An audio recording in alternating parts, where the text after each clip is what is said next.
Viewers beware! You're in for a scare! Hey everyone, I'm Zack and you're watching Middle Fantasy and we're doing another Goosebumps video. We're not going to be talking about one particular Goosebumps book today. We're actually going to be talking about the structure of Goosebumps books. For me, this is a very fascinating subject because for me, when it comes to Goosebumps books, they feel like Goosebumps books compared to if you read like a Lemony Snicket book, they feel like a Lemony Snicket book. Good example of this is if you were to take off the covers, you'd even know the name of the story and you straight up read it, you would probably know it's a Goosebumps book compared to a Goosebumps knockoff book because they have very much a very similar structure, feel, and tone to them compared to these Goosebumps knockoff books where they're trying to emulate it. Maybe it might be a little scarier, maybe the plots might be a little more crazier or even more clever. That's one of the reasons why I love the Goosebumps books is because it has this interesting structure. Sometimes it strays away in one way, shape, or form, but they're always very similar, and that's one of the reasons why I love them. And it's no wonder R.L. Stine wrote so many books so quickly. He kind of keeps within this little structure a little bit, as we'll talk about here. And having a structure isn't bad, especially when it comes to kids' horror, where it can be predictable in many ways, but also at the exact same time, you can still be within a structure and still branch out. And a lot of the stories when it comes to R.L. Stine are going to endure for many lifetimes. So why don't we get into this video?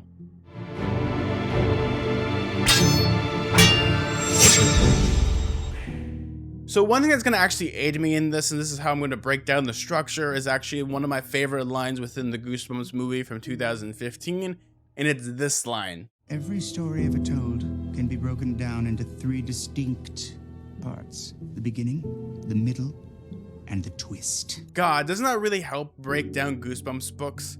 The beginning, the middle, and the twist. Oh, wow, yeah. Yeah, but when it comes down to it, I think this really does summarize kind of just how you would break down a Goosebumps book. So we're gonna do it the beginning, the middle, and the twist. Okay, can we stop? This is getting nauseating. Ugh. But yeah, that's kind of how we're going to be breaking it down, so we might as well start with the beginning. So Goosebumps books usually start of one of three ways. Usually the first one that I see always is the kid and his family have moved to a new town. It's a little different from their old town, may it be like Dark Falls and Welcome to Dead House, but they're not really adjusting really to this new suburban life. They haven't made any friends, and the conflict really comes from basically being in a new town and trying to figure out what's going on here. The second one is that the parents have to go on a business trip or they have to leave, so they leave their kid instead of taking them on the business trip with a strange relative of some sort. I look at this with monster blood in many ways, but the kid is now adjusting again to a new life, isn't sure what's going on, and the mundane kind of becomes scary, but because they're not used to it, but you know, oh, that's old man Smithers over there. He's always acting weird and peculiar. And then there's the third one, which is they're in their hometown and something mundane item, may it be a camera, may it be a dummy, may it be a typewriter, starts to become, you know, breaks out of the norm of the suburban life in many ways. And kind of, you know, none of their friends believe them. It's just like, what are you talking about? You're just, you know, you're overreacting, and it's up to the kid to solve the conflict. And one of the reasons why I love these three structures when it comes to just opening, it really adds to the idea of the outsider, especially to a kid where sometimes you might live in middle America, you might live in the suburbs, you might live in like big old cities like New York City, but kind of having like the beginning is always you feel like you don't know what's really going on, and when you have your main character explain things kind of like, okay, so this is what's happening, or maybe even not explaining things of like, I don't really know what's around the next corner of this town because I've never grown up here, really is effective, especially when it comes to introducing the characters. And because most of the characters are blank slates, especially when it comes to here where all their names are so memorable. Usually they have 4 letters in their name. Sometimes it's different if they're more memorable, like Carly Beth. When it comes down to it, they all have names that are very middle America in many ways. I know R.L. Stine would just pick up books with just people's names in them. Sometimes his son would bribe him to put his friends' names in the book, but they're always names that you can remember and they're easy to recite. And when it comes down to it, that also really helps. And I think the biggest important thing when it comes to the beginning of all Goosebumps books, they're usually 11 years old. And this is kind of like, when it comes down to it, they are the middle ground, because when we're looking at readers, the readers for Goosebumps books are usually about 8 to 12. So they're either the kid reading them is like, wow, an 11-year-old. Wow. Or they're 12-year-olds like, wow, these guys are babies. And I look at you all and I'm like, oh no. Oh no, no, no, no. But they have that relatability, especially being an 11-year-old, where you can either look up to them or you're just out of the threshold, or maybe you might even be their age. Have you ever had that moment where you would go to school and your teacher would read a book out loud and they would say your name in the book? This is what it kind of feels like if you're an 11-year-old and you're reading a book about an 11-year-old. It's like, wow, this book really speaks to me. I understand the plight of what it's like to be an 11-year-old. Getting a whole $20 of a whole fortune. Yeah. But I love that about when it comes to the structure, and that's something that I really do admire. So we might as well get into the middle of the book. Usually between the first chapters and about the middle way through the book, because again, these books are short. Some peculiar things start to happen. It isn't really until the middle of the book where the conflict starts to poke its head out. And this is where, again, we go down to, it's usually a stranger, someone they don't understand. Maybe they're getting glimpses of something weird happening, like in the case of the girl who cried monster.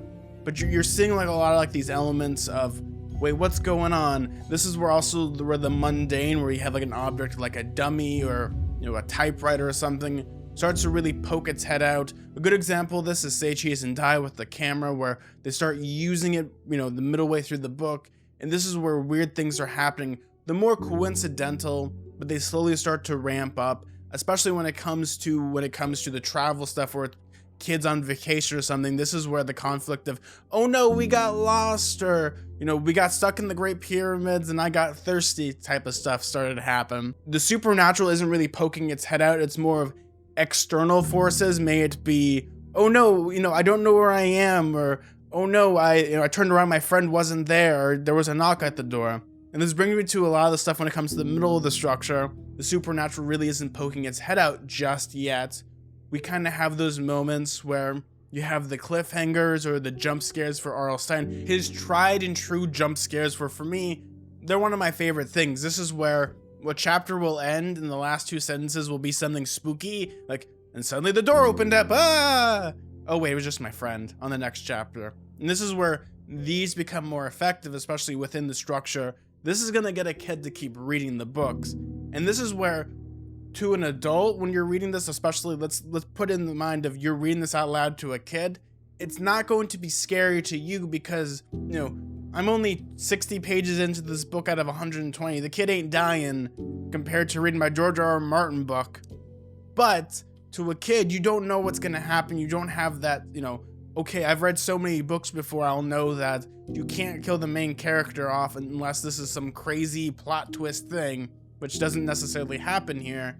And you kind of get that within the middle of this book too, where you have like these interesting external conflicts, and usually this is where you get the internal dialogue, and this is where they're also adjusting to society in many ways. And then it slowly starts to ramp up near the end of the book where the supernatural starts to pop up. May it be the monster blood is getting bigger, may it be Slappy's becoming more malicious in his attacks, may it be, you know, the blob is starting to eat people, or, you know, may it be like calling on creeps where things are just escalating to the point of near insanity. This is always where the ending of this book is always kind of the craziness is happening. Usually it's the parents don't believe them and now it's the kids trying to figure out the situation. Same as how their friends don't believe them, or this is where the friends start to believe them in many ways. And I really do enjoy this and admire this when it comes to R.L. Stine books. And when it comes to the twist, again, they figure out a solution. Usually it's a kid version of a solution. Like, oh, if we use like maybe gack, or we use salt, or we use something we learned in chemistry class, oh, we can defeat the monster in this way. Or maybe if we push this thing or this thing, it will work. And this is where they have a false sense of security usually in these books, where they defeat the monster, or do they? Because when it comes to the twist in all Goosebumps books, you have this false sense of normalcy where you usually defeat the monster on the penultimate chapter, and then the last chapter happens. And this is where, do things go back to normal? A lot of the times, no. And I love that about Goosebumps books, is that R.L. Stine really does play with the idea of the endings of these books being very ambiguous in many ways. may it be in Let's Get Invisible. I love that ending. I'm not going to spoil it. One of my favorite ones of all time, which if you want a book that will just give you existential dread, that would be Careful What You Wish For. That one has a really good twist about, you know, there's normalcy, but then the real ending happens and you're just, oh, dang. Along those lines, and I think that's really when it comes to the twist, and this is why everyone's kind of clinging to the public consciousness of a Goosebumps book, is they always have these interestingly weird twists at the end where they're so wacko that you don't know how to perceive them, and they become so memorable in the end that sometimes they live on more than the actual book. There are some of them that I remember, you know, hearing the twist for Be Careful What You Wish For before I even read the book, because this was in elementary school, and this is where kids were passing it around like chicken pox at times. For me, I love those false twists where you kind of, to a kid, it lasts with you, it lingers on because there isn't a definite conclusion. And this is kind of the thing when it comes to it. It's ambiguous enough where kids will just, it will stick with them. It will force them to read more books. And if there's a sequel to that book, they will read that book as fast as humanly possible to see if the thing that they did gets rectified. Most of the time, a lot of Goosebumps books are standalone. I really do love that lingering feel of the ambiguous, because in the end, it really is what makes a good twist and really, you know, sells a Goosebumps book. Now, within the structure as well is kind of like things that I love about this. Sometimes there's pop culture references. Usually you have things like annoying siblings or friends or jerk bullies. And you see like this, like especially when it comes to Orchestral, like he sprinkles in a lot of things that I would imagine he picked up from his childhood in many ways. He has this weird particular thing of having redheads in most of his books. Go look back. The majority of people in the story are redheads or awful mothers. I'm not gonna psychoanalyze anything, but I'll just leave it at that. There's a lot of things about that and when it comes to the conflict, and I think really when it comes down to it, there's a lot of things that R.L. Stine picks and chooses in many ways, and I think it really does help within the narrative of the story. And for me, that's one of the reasons why I love the definite structure of a Goosebumps book, is they usually fall within, the beginning usually opens up one of three ways. The middles are always usually the same. It's usually, there's some normalcy, some weird things are happening, but this is where the, you know, normal jump scares happen in many ways, or maybe there's some misunderstandings or red herrings. And then you get to kind of the ramping up action where it's all the supernatural. And this is where things, you know, again, just go nutso, where you don't know really what's going to happen because the supernatural, maybe it might be a girl turning into a chicken, may it be a kid growing 50 feet tall, may it be a lot of things. And this is where it's the idea of, okay, how do we get back to normal? And then you get to the twist of, is normal what we want, or is this normal just a byproduct?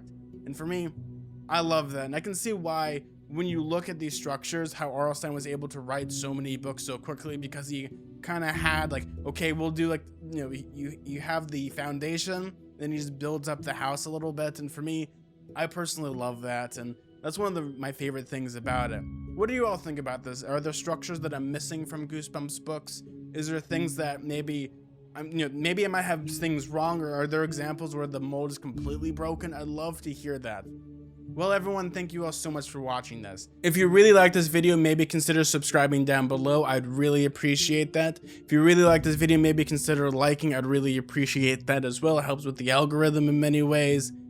I just want to say thank you all so much, and let's just all keep staying spooky, everyone. Well, everyone, I'm Zack, and like always, may your food and drink ever be tasteful, and may your books be filled with fantasy and adventure. Bye, everyone. See ya.